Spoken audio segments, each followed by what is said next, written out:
ಇತ್ತೀಚೆಗೆ ಆಯುರ್ವೇದದ ಮೇಲಿನ ಅವಲಂಬನೆ ಮತ್ತು ನಂಬಿಕೆ ಎರಡೂ ಹೆಚ್ಚಾಗ್ತಾ ಇದೆ.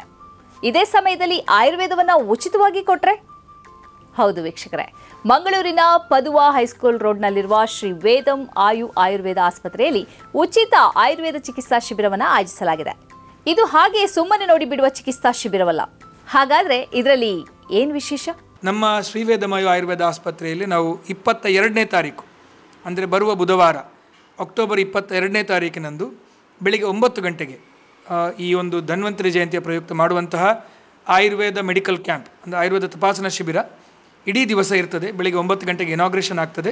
ಉಚಿತವಾಗಿ ರಕ್ತದೊತ್ತಡ ಪರೀಕ್ಷೆ, ಉಚಿತವಾಗಿ ರಕ್ತ ಪರೀಕ್ಷೆ ಹಾಗೂ ನಾಡಿ ಪರೀಕ್ಷೆ ಮತ್ತು ಮೂಳೆ ಸಾಂದ್ರತೆ ಪರೀಕ್ಷೆಯನ್ನು ಉಚಿತವಾಗಿ ನಾವು ಹೊರಟಿ ಸೇರಿ ಆಯೋಜನೆ ಮಾಡಲಿಕ್ಕಿದ್ದೇವೆ.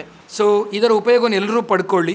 ಇದು ಬೆಳಿಗ್ಗೆ 9 ಗಂಟೆಗೆ ನಮ್ಮಲ್ಲಿ ಇನಾಗ್ರೇಷನ್ ಆಗ್ತದೆ. ಇಡೀ ದಿವಸ ನಮ್ಮ ಈ ಕಾರ್ಯಕ್ರಮ ಸಾಯಂಕಾಲ 8 ಗಂಟೆವರೆಗೂ ಕೂಡ ಈ ಕಾರ್ಯಕ್ರಮ ನಮ್ಮಲ್ಲಿ ಇರ್ತದೆ. ಬರೀ ಔಷಧಿ ಕೊಡುವಂಥದ್ದು ಪ್ರಯೋಜನ ಇಲ್ಲ.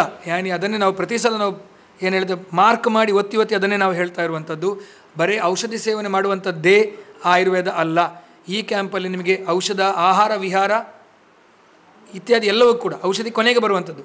ಆಹಾರ ಹೇಗಿರಬೇಕು, ವಿಹಾರ ನಿಮ್ಮ ದಿನನಿತ್ಯ ದಿನಚರಿಗಳು ಹೇಗಿರಬೇಕು, ಕೊನೆಗೆ ಔಷಧಿಗಳು ಯಾವುದ್ಯಾವುದು ಬೇಕು ಅದನ್ನು ನಾವು ಸಜೆಸ್ಟ್ ಮಾಡ್ತೇವೆ. ನೋಡಿ, ಹಾರ್ಟ್ ರಿಲೇಟೆಡ್ ಇಶ್ಯೂಸ್ಗಳಿಗೆ ಈಗ ಬಹಳ ಸಾಮಾನ್ಯವಾಗಿ ಆಗ್ತಾ ಉಂಟು. ಏನಾಗ್ತದೆ ಅಂತ ಹೇಳಿದ್ರೆ ಪ್ರತಿಯೊಂದು ನಾವು ಕೇಳ್ತಾ ಇದ್ದೇವೆ, ದಿನಕ್ಕೊಂದು ಡೆತ್ ಥರ ನಾವು ಹಾರ್ಟ್ ಅಟ್ಯಾಕ್ ಆಯಿತು. ಆದರೆ ನೋಡಿ, ನನ್ನ ಇದೇನು ಅಂತ ಹೇಳಿದರೆ, ನಾವು ಈ ದಿವಸ ಆ ದಿವಸ ನಾವು ಏನು ಮೆಡಿಕಲ್ ಕ್ಯಾಂಪ್ ದಿವಸ ನಿಮ್ಮ ಆಹಾರ ಪದ್ಧತಿಯ ಇವ್ಯಾಲ್ಯೂಷನ್ ನಾವು ಮಾಡ್ತೇವೆ. ಅಥವಾ ನಿಮ್ಮ ಆಹಾರ ಪದ್ಧತಿ ಹೇಗಿದೆ, ನಿಮ್ಮ ವೆಯ್ಟ್ ಎಷ್ಟಿದೆ, ನಿಮ್ಮ ಹೈಟ್ ಎಷ್ಟಿದೆ ಅದನ್ನು ನಾವು ನೋಡ್ತೇವೆ. ಬಾಡಿ ಮಾಸ್ ಇಂಡೆಕ್ಸ್ ಅಂತ ನಾವು ಕರಿತೇವೆ, BMI ಅಂತ ಹೇಳ್ತೇವೆ.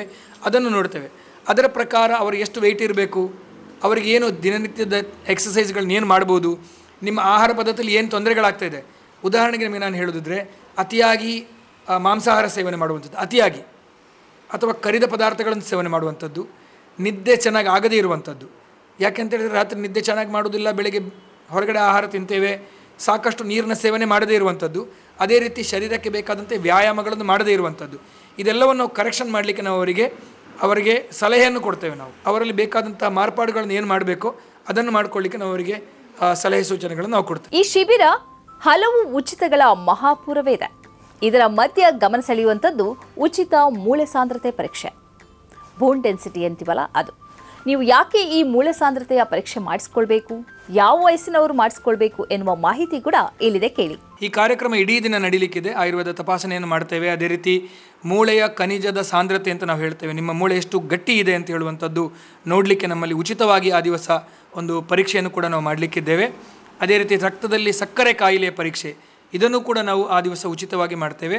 ಅದೇ ರೀತಿ ಬಹಳಷ್ಟು ಔಷಧಿಗಳನ್ನು ಕೂಡ ನಾವು ಉಚಿತವಾಗಿ ನಾವು ಕೊಡುವಂತಹ ಒಂದು ಪ್ಲ್ಯಾನನ್ನು ಕೂಡ ನಾವು ಇಟ್ಕೊಂಡಿದ್ದೇವೆ. ಈ ಮೂಳೆ ಸಾಂದ್ರತೆ ಬಗ್ಗೆ ನಾನು ಹೇಳಬೇಕು ಅಂತ ಹೇಳಿದ್ರೆ, ನಾವು ಅದಕ್ಕೆ ಶರೀರದ ನಿಮ್ಮ ಮೂಳೆಗಳಲ್ಲಿ ಆಸ್ಟಿಯೋಪೊರೋಸಿಸ್, ಆಸ್ಟಿಯೋಪಿನಿಯಾ, ಆಸ್ಟಿಯೋಆರ್ಥರೈಟಿಸ್ ಅಂತ ನಾವು ಹೇಳ್ತೇವೆ. ಅಂದರೆ ಮೂಳೆಗಳ ಸವೆತ ಆಗುವಂಥದ್ದು, ಮೂಳೆಯ ಒಳಗಡೆ ಇರುವಂಥ ಖನಿಜಾಂಶ ಕಡಿಮೆ ಆದರೆ, ಕ್ಯಾಲ್ಶಿಯಂ ಆಗಿರ್ಬೋದು, ಮ್ಯಾಗ್ನೀಷಿಯಂ, ಈ ಥರ ಎಲ್ಲ ಖನಿಜಗಳು ಕಡಿಮೆ ಆದ ತಕ್ಷಣ ಏನಾಗ್ತದೆ ಅಂತ ಹೇಳಿದರೆ ಮೂಳೆಗಳು ಟೊಳ್ಳಾಗ್ತದೆ, ಅಥವಾ ಮೂಳೆಗಳು ಗಟ್ಟಿ ಇರೋದಿಲ್ಲ, ಮೂಳೆಗಳು ಬೇಗ ಕ್ರ್ಯಾಕ್ ಆಗ್ಬೋದು, ನಿಮ್ಮ ಮೂಳೆಗಳ ಮುರಿತ ಆಗ್ಬೋದು, ಅಥವಾ ಮೂಳೆಗಳ ಮುರಿತ ಆಗೋದರಿಂದ ಬೇರೆ ಬೇರೆ ತೊಂದರೆಗಳು ಕಾಣಿಸ್ಕೊಳ್ಬೋದು. ಇದು ಸಾಮಾನ್ಯವಾಗಿ ನಾವು ಹೇಳುವಂಥದ್ದು 40 ವರ್ಷ ಆದವರು ಎಲ್ಲರೂ ಕೂಡ ಇದರ ಪ್ರಯೋಜನವನ್ನು ಪಡ್ಕೊಳ್ಬೇಕು. ಯಾಕೆಂದರೆ 40 ವರ್ಷ ಆದಮೇಲೆ ಮೂಳೆಗಳು ಸವೆತ ಆಗುವಂಥದ್ದು ಬಹಳ ಸಾಮಾನ್ಯ. ಹೆಣ್ಣು ಮಕ್ಕಳಲ್ಲಿ ಅಥವಾ ಹೆಂಗಸರಲ್ಲಿ ಅಥವಾ ಆಫ್ಟರ್ ಮೆನೋಪಾಸ್ ಅಂತ ಹೇಳ್ತೇವೆ, 45 ಆದಮೇಲೆ ಅಥವಾ 50 ಆದಮೇಲೆ, ಮೆನೋಪಾಸ್ ಆದಮೇಲೆ ಈ ತೊಂದರೆಗಳು ಬಹಳ ಸಾಮಾನ್ಯವಾಗಿ ಕಾಣಿಸ್ಕೊಳ್ತದೆ. ಅಂದರೆ ಮುಟ್ಟು ನಿಂತ ಮೇಲೆ ಸಾಮಾನ್ಯವಾಗಿ ಕಾಣಿಸ್ಕೊಳ್ಳುವಂಥ ತೊಂದರೆ. ಅದಕ್ಕೋಸ್ಕರ ಏನಾಗ್ತದೆ ಅಂತ ಹೇಳಿದ್ರೆ, ಅಲ್ಲಿ ಮೊಣಕಾಲಲ್ಲಿ ಸವೆತ ಕಾಣಿಸ್ಕೊಳ್ಳುವಂಥದ್ದು, ಮೊಣಕಾಲಿನ ಭಾಗದಲ್ಲಿ ಸೌಂಡ್ಗಳು ಬರುವಂಥದ್ದು, ನಡಿಲಿಕ್ಕೆ ಕಷ್ಟ ಆಗುವಂಥದ್ದು, ಸೊಂಟದ ಭಾಗದಲ್ಲಿ ನೋವುಗಳು ಕಾಣಿಸ್ಕೊಳ್ಳುವಂಥದ್ದು ಇತ್ಯಾದಿಗಳು ಬಹಳ ಸಾಮಾನ್ಯ. ಸೊ ಈ ಮೂಳೆ ಖನಿಜ ಸಾಂದ್ರತೆ ಟೆಸ್ಟ್ ಅಂತ ನಾವೇನು ಹೇಳ್ತೇವೆ, BMD ಟೆಸ್ಟ್ ಅಂತ ನಾವು ಇದನ್ನು ಕರಿತೇವೆ. ಇದನ್ನು ಮಾಡಿದರೆ ಅರ್ಲಿ ಡಿಟೆಕ್ಷನ್ ಅಥವಾ ಮೊದಲೇ ನಮಗೆ ಅದನ್ನು ತಿಳ್ಕೊಂಡು ನೋಡಲಿಕ್ಕೆ ಸಾಧ್ಯ ಆಗ್ತದೆ. ಇದರಿಂದಾಗಿ ನಮಗೆ ಆ ಮನುಷ್ಯ ಯಾರು ಟೆಸ್ಟ್ ಮಾಡ್ಕೊಂಡಿದ್ದಾರೋ ಅವರಿಗೆ ಒಂದು ವೇಳೆ ಅದು ಫಸ್ಟ್ ಸ್ಟೇಜಲ್ಲಿದೆಯೋ, ಸೆಕೆಂಡ್ ಸ್ಟೇಜಲ್ಲಿದೆಯೋ, ಥರ್ಡ್ ಸ್ಟೇಜಲ್ಲಿದೆಯೋ ನೋಡಿಕೊಂಡು ಅವರಿಗೆ ಬೇಕಾದಂತಹ ಖನಿಜ ಸಾಂದ್ರತೆಗಳಿರುವಂತಹ ಔಷಧಿಗಳನ್ನು ಕೊಡ್ಬೋದು, ಅಥವಾ ಆಹಾರದಲ್ಲಿ ಬಹಳಷ್ಟು ಚೇಂಜಸ್ಗಳು ಮಾಡ್ಕೊಳ್ಳೋದು. ಉದಾಹರಣೆಗೆ ನಿಮಗೆ ನಾನು ಹೇಳೋದಿದ್ರೆ, ಬೆಲ್ಲದ ಸೇವನೆ ಮಾಡೋದಾಗಿರ್ಬೋದು, ರಾಗಿ ಗಂಜಿಯ ಸೇವನೆ ಮಾಡೋದಾಗಿರ್ಬೋದು, ಹೆಸರು ಕಾಳಿನ ಸೇವನೆ ಮಾಡೋದಾಗಿರ್ಬೋದು, ಎಗ್ ವೈಟ್ ತಗೊಳ್ಳುವಂತಾಗಿರ್ಬೋದು, ಅಥವಾ ಮಟನ್ ಆಡಿನ ಕಾಲಿನ ಸೂಪ್ಗಳನ್ನು ಮಾಡ್ಕೊಂಡು ಕುಡಿಯುವಂಥದ್ದಾಗಿರ್ಬೋದು. ಇದು ಅವರ ಮೂಳೆಗಳ ಖನಿಜವನ್ನು ಅಥವಾ ಸಾಂದ್ರತೆಯನ್ನು ಚೆನ್ನಾಗಿ ಮಾಡ್ತದೆ, ಅಥವಾ ಬೋನ್ಗಳಿಗೆ ಬೇಕಾದ ಸಪ್ಲಿಮೆಂಟ್ ಕೊಡ್ತದೆ ಅಂತ ಹೇಳೋದು ನಾವು ಆಯುರ್ವೇದದಲ್ಲಿ ಹೇಳಿದಂಥ ಮಾತು. ಆಯುರ್ವೇದದಲ್ಲಿ ಬಹಳಷ್ಟು ಔಷಧಿಗಳು ಕೂಡ ಇದೆ. ಔಷಧಿಗಳ ಬಗ್ಗೆ ನಾವೀಗ ಮಾತಾಡೋದು ಬೇಡ. ಅದ ಕಾರಣ ಆಹಾರದಲ್ಲಿ ಬಹಳಷ್ಟು ಚೇಂಜಸ್ಗಳು ನಮಗೆ ಮಾಡ್ಕೊಳ್ಳಿಕ್ಕೆ ಸಾಧ್ಯ ಆಗ್ತದೆ. ಸೊ ಈ BMD ಟೆಸ್ಟ್ ಮಾಡ್ಕೊಳ್ಳೋದ್ರಿಂದಾಗಿ ಯಾರ್ಯಾರಿಗೆ ತೊಂದರೆಗಳು ಮೊದಲೇ ನಮಗೆ ಡಿಟೆಕ್ಷನ್ ಮಾಡಿಕೊಂಡ್ರೆ ಅವರಿಗೆ ಆ ತೊಂದರೆಗಳಿಗೆ ಬರದ ಥರ ಅಥವಾ ಮೂಳೆಗಳ ಸಾಂದ್ರತೆಯನ್ನು ಚೆನ್ನಾಗಿ ಮಾಡ್ಕೊಳ್ಬೋದು ಅಥವಾ ಮೂಳೆ ಮುರಿತ ಉಂಟಾಗದ ಥರ ನಮಗೆ ನೋಡ್ಕೊಳ್ಳಿಕ್ಕೆ ಸಾಧ್ಯ ಆಗ್ತದೆ. ಶ್ರೀ ವೇದಂ ಆಯುರ್ವೇದ ಆಸ್ಪತ್ರೆಯಲ್ಲಿ ಇಂತಹ ಶಿಬಿರ ಆಯೋಜಿಸುತ್ತಿರುವುದು ಇದೇ ಮೊದಲೇನಲ್ಲ. ಇವರ ಸೇವಾ ಕಾರ್ಯದ ಮಾಹಿತಿ ಒಂದಷ್ಟು ನಿಮ್ಮೆದುರು. ಇದು ಪ್ರತಿ ವರ್ಷ ನಾವು ನಮ್ಮ ಆಯುರ್ವೇದ ಆಸ್ಪತ್ರೆಯಲ್ಲಿ ಮಾಡುವಂಥ ಒಂದು ಪದ್ಧತಿಯೂ ಹೌದು. ಯಾಕೆಂತ ಹೇಳಿದರೆ ಆಯುರ್ವೇದ ಅಂತ ಹೇಳುವಂಥದ್ದು ಜನಗಳಿಗೆ ಎಲ್ಲರಿಗೂ ಸಿಗಬೇಕು. ಆಯುರ್ವೇದ ಬರೀ ಒಂದು ಔಷಧಿಯ ಪದ್ಧತಿ ಆಗಿರಬಾರ್ದು ಅಂತ ಹೇಳುವಂಥದ್ದು ಕೂಡ ನಮ್ಮ ಒಂದು ಕಲ್ಪನೆ.